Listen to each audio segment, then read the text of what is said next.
Hi guys, welcome back to my channel. If you have not been here before, my name is Anna. I'm a clinical psychology doctorate student and I make videos about real life applications to psychology. So if you want to see more of my stuff, click like, hit subscribe, and hit the bell notification button. Before we get started, I wanted to make another announcement that I'm again wearing my merch. It's a long sleeve sweatshirt that says, "This is my relaxation time. Please respect my boundary." And then this is Countess Chianti standing in her little hammock, just chillaxing. And it's ironic that I'm actually wearing this today because we're going to be talking about the opposite of relaxing, which is how to gain motivation and stop procrastinating. So the structure of this video, it's going to be very concrete and might even be helpful for you to take notes because I'm going to be giving a lot of my own personal hacks and they're very specific.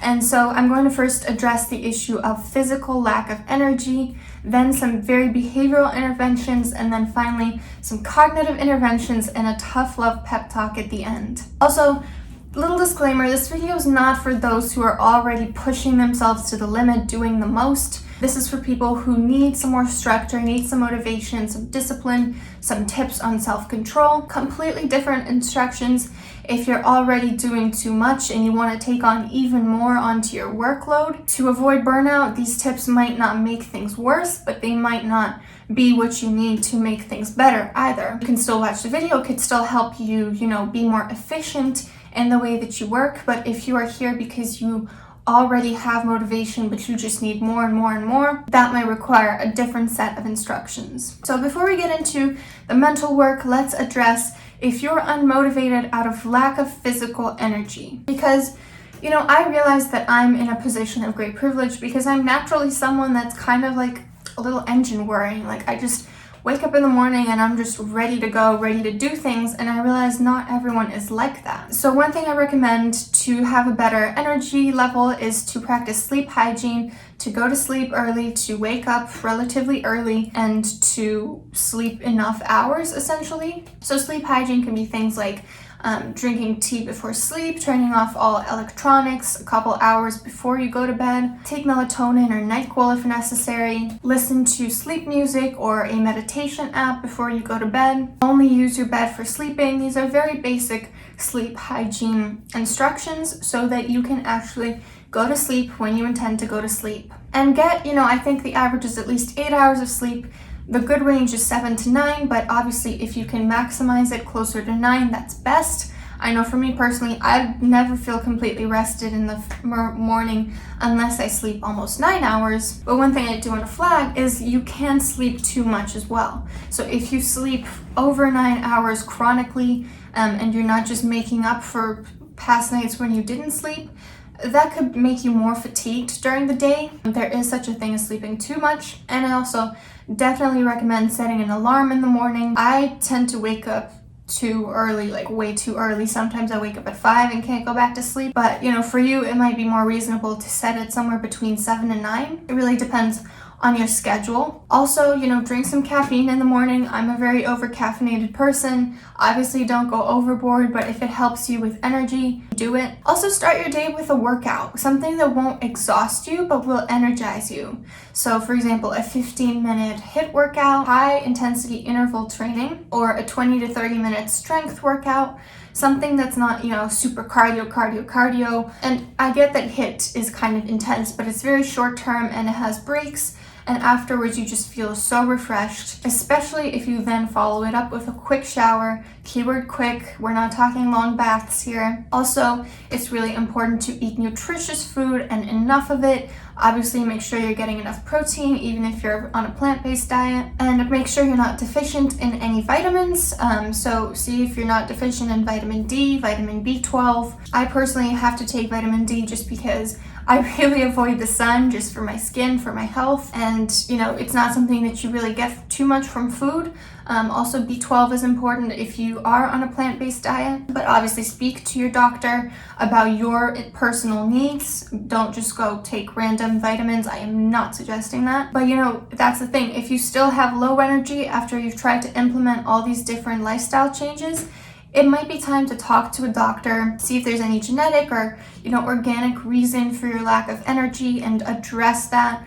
Also, might be worth it to see a therapist because it could be something mental like depression. But here's the thing, even if you find that there's an organic reason for your low energy, don't let that stop you from trying harder. So unless exerting yourself is going to put you at risk, you still need to fight against your low energy, even if there's a, logical explanation for it. Otherwise, you're just kind of throwing your hands up in hopelessness or pity or shame, and that's not the way to go about it. We cannot break free of these cycles if we don't even try. Now, let's go into the behavioral component. Make a list for the day and, plan out your schedule for the week meticulously in an agenda, in a notebook, in a white-off board, in your laptop calendar, whatever works best for you. I like to really see it on paper right in front of me. So for example, I put all my therapy clients in my agenda. I write down, what meetings I have, and then I write down what specific things I'm going to do in between them, before them, after them. I decide when I'm going to work out. Sometimes I even plan out what I'm going to eat that day or that week. And on my days off, I still make a list. So it could be, call grandma, do homework, work out, clean apartment, do laundry, change the tablecloth, hang out with friends, and so on. That's, usually what it looks like. And it's really helpful because I don't feel like I'm missing anything. I don't feel like, oh, damn, tomorrow I have to work again and I feel like I haven't done anything productive. No, because I know exactly what I needed to do that day and I can see how it's getting crossed off the list, which is super satisfying. And maybe before you do that, it's important to figure out when you're most efficient at doing certain things. So for example, I write the best in the morning. You may not know this, but I'm actually a writer as well.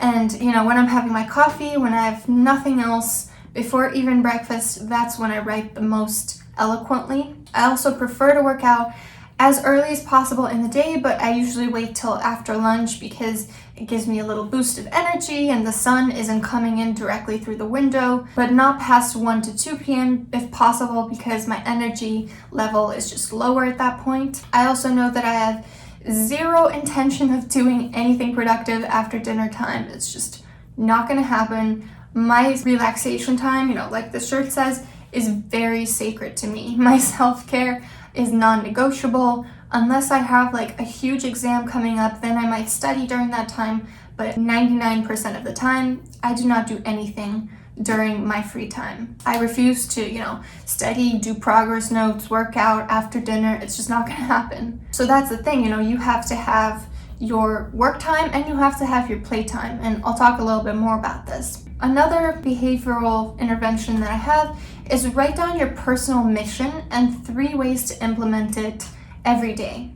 And it might be hard to think of 3 things that you do every single day, but at least a couple of them should be something that you can do daily. So for example, if your mission is, I want to be more altruistic and kind to people. Number 1 could be, I'm going to donate even just a little bit every time I'm reminded of a cause that I really care about. So for example, I give $10 to Lebanon Red Cross or Black Lives Matter or foster cats when I'm reminded that there are those individuals or cats in need and that I care about this and this is something I want to act on. Number 2 could be, I'm going to stop gossiping when I realize that's what I'm doing.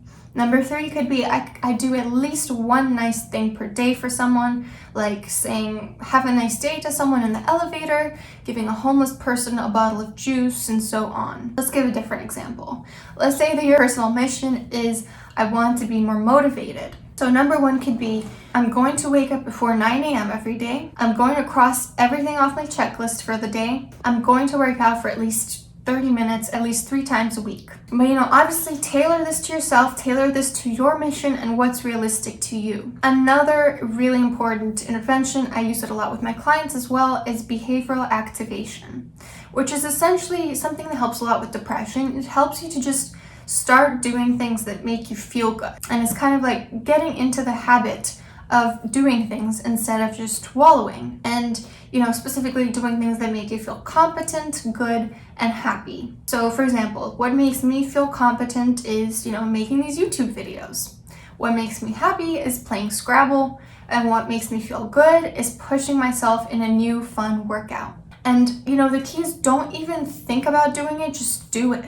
It's kind of like going to a doctor's appointment. You don't want to do it in the end. Maybe you're dreading going, but you know that you have to go. You don't have a choice. You're not just going to postpone and sit in your car and be late to your appointment. No, because you can't afford to do that. You can't afford to miss your appointment. You just do it because it needs to be done. And it's kind of the same thing. You realize that once you're actually doing it or once you're actually done with it, it wasn't as bad as you imagined it. And when you're dreading doing something, that's the worst part, not the behavior itself. The dread is the worst part. So if possible, don't even think about what you have to do until it's actually time to do it.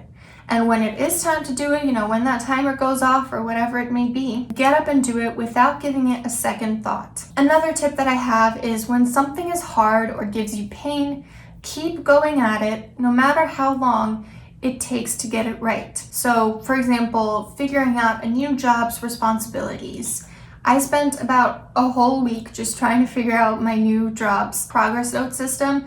It was just very difficult for me to grasp, but I didn't stop until I knew I had done everything in my power to get a grasp of it. An example, doing a workout, take breaks, do modifications. If you're overexerting yourself or putting yourself at risk, of course not. Don't push yourself to the limit in that case. But don't give yourself the option of half-assing something if it's just because it kind of hurts a little or it's kind of hard. If a new workout is hard, say stopping this workout is not an option. The pain will not last forever and I will be better at this next time, or I will do a workout that's more enjoyable next time. But I'm not going to stop halfway and feel bad for myself that I couldn't finish this workout, or at least try it. Another behavioral tip that I have is to set smaller, more specific goals and put 100% of your energy in those. So for example, a 60-minute kickboxing workout might be a class that objectively speaking, you might need modifications for. You might need to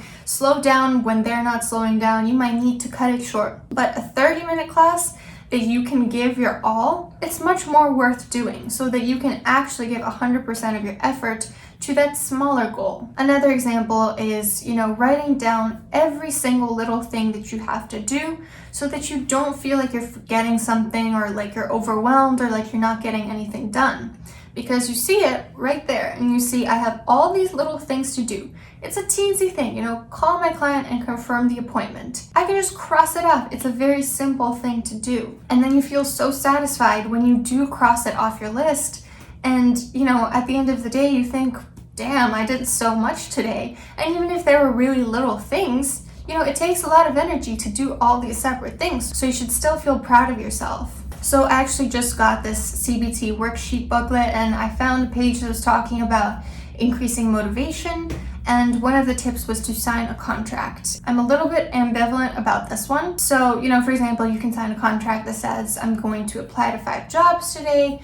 This week, I'm going to work out 4 times. By the end of the month, I will have finished writing my book. Why I'm concerned about this one is if you can't live up to that contract, you might feel shame or worthlessness. But if it helps you to set a really strict standard for yourself and you don't think it'll do more harm if you're not able to live up to it, then do it. Do it if you think it'll help you to actually do what you need to do that day. And it might, be beneficial to sign very realistic contracts. So instead of saying, I'll work out 4 times this week, say, objectively speaking, I realize it might be difficult to do that, so maybe I'll sign the contract that says I'll do it 3 times this week. The reason contracts work so well is responsibility and accountability.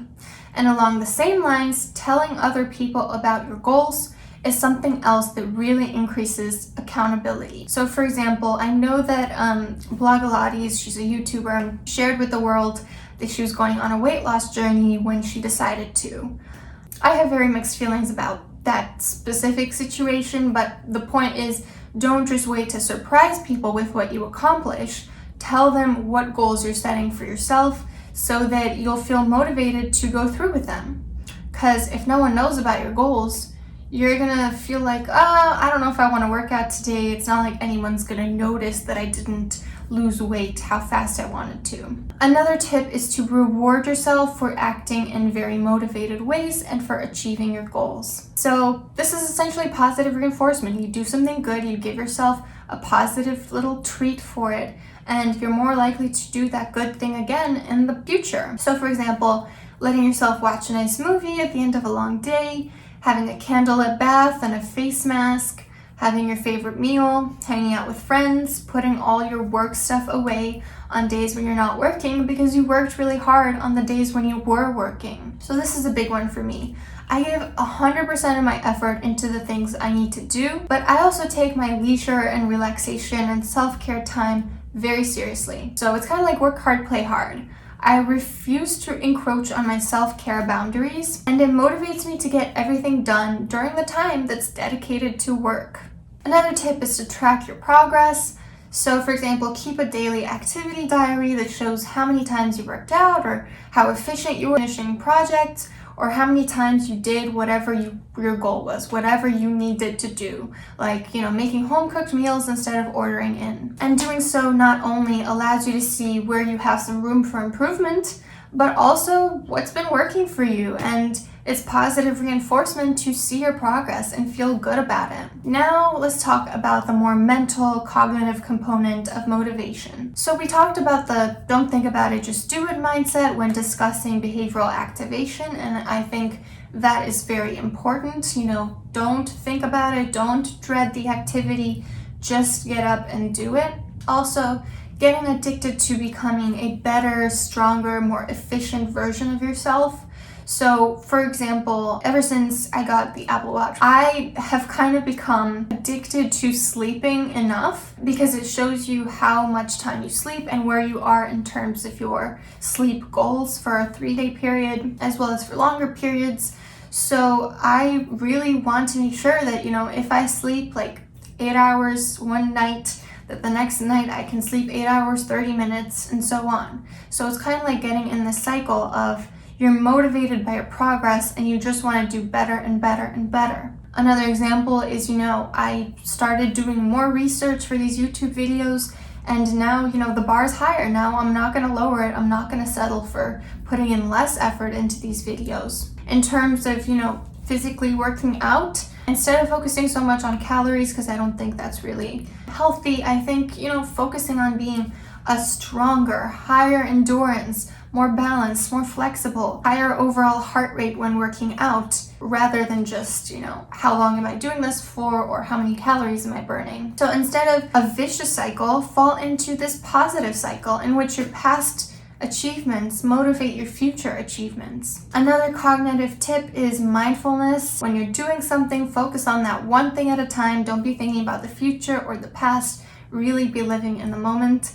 And this is something that I absolutely struggle with. But ideally, you need to do this in order to be more efficient, so that, like I said, work time is work time and playtime is playtime. So ultimately, it's a mindset issue. Motivation is about mental self-control, not just about doing certain behaviors. You can't do the behaviors if you don't have enough mental energy to turn the desire into an action. So, I'm curious, if you have a desire and there's nothing physically wrong with you that's standing in the way of you achieving that, what's the root of your lack of motivation? Is it that you feel like you'll fail at what you want to accomplish? So the core belief here would be kind of incompetence or impotence. Is it that you don't believe you deserve to have the things you wish for? So the core belief here would be worthlessness. Is it that you're worried that others will do something better than you? The core belief there being inferiority. Identify your core belief about yourself and unpack its origin. So for example, I feel incompetent because I've always had very high standards for myself because of my parents who were never happy with my accomplishments. And when I went to chess championships, I never won first place, which made me feel like I wasn't good enough. Very hypothetical situation. So it's only after you've addressed your cognitive obstacles that you can put your behaviors into action and challenge and restructure that core belief. Sure, I didn't win first place, but I won second place all the time. And I still did better than hundreds of kids, and I was damn good at what I did, and I can accomplish this too. So now for some tough love. There's a lot of talk in our culture about letting yourself do whatever you want, like, taking a mental health day when you're a little sad, or requesting an extension on your assignment if you have something else going on that week, or not working out because you feel sore one day. In some extreme circumstances, of course, this can be an act of self-love. But if you're chronically feeling unmotivated, it is not an act of self-love to let yourself get away with that and to feel sorry for yourself. An act of self-love is in that moment to pick yourself up and go after what you want. Do not swallow the lies that we are being told that it's okay if you did your best and we're all winners. You are always a winner in the sense that you always have self-worth and you should always respect and love yourself no matter what happens, independently of your achievements. Yes, of course. But we are not all winners in terms of achievement. People do not get to the top of their goals or to the top of their field by giving 50% of their energy. Unless, of course, their daddy gave them $1 billion loan, like certain people. For example, I didn't get to 10K subscribers in 1 month by simply putting out a couple of half-assed videos every now and then. I did it by ensuring that I was putting out really quality videos on what people wanted to see every single day. It's the same for you. You're not going to be valedictorian if you just study, the bare minimum that you think is going to get you straight A's. But by studying every single thing that you need to fully understand the subject that you're learning, for example. You're not going to get your dream job by surfing career websites for a couple hours a day, but by getting your CV workshopped, by proofreading your cover letters, by looking for the dream job on every single website possible and applying to as many as possible. My point is, don't let this internal voice that says, it's okay, I don't need to try so hard today, the other internal voice, the one that says, I really want this. I have really big dreams and I'm going to achieve them. Because, for a lot of people, that's what it is. It's these two internal voices just battling each other, and oftentimes it's just easier to do less. It's easier to listen to the one that says, no, it's okay, let's not try so hard today. So again, if you struggle with self-worth, do not let your self-worth depend on your achievement. But if you have goals, if you dream high, if you set high expectations for yourself, make sure that you live up to them. Make sure that you actually give in 100% of your effort. Just do it. Like we talked about, don't think about it, just do it. I hope this was helpful. This was interesting to make because when people kept asking me, do a video on motivation, I was thinking, I don't know, just do it. But now that I think of it, I actually had a lot of tips once I sat down and reflected on it. So I hope this was helpful. Don't forget to hit like and subscribe. And if you're interested in merch, it should be linked down below so that your boundaries and your sacred time can be your sacred self-care time. Okay, I hope you have a great day and stay safe and, wear masks and all that good stuff.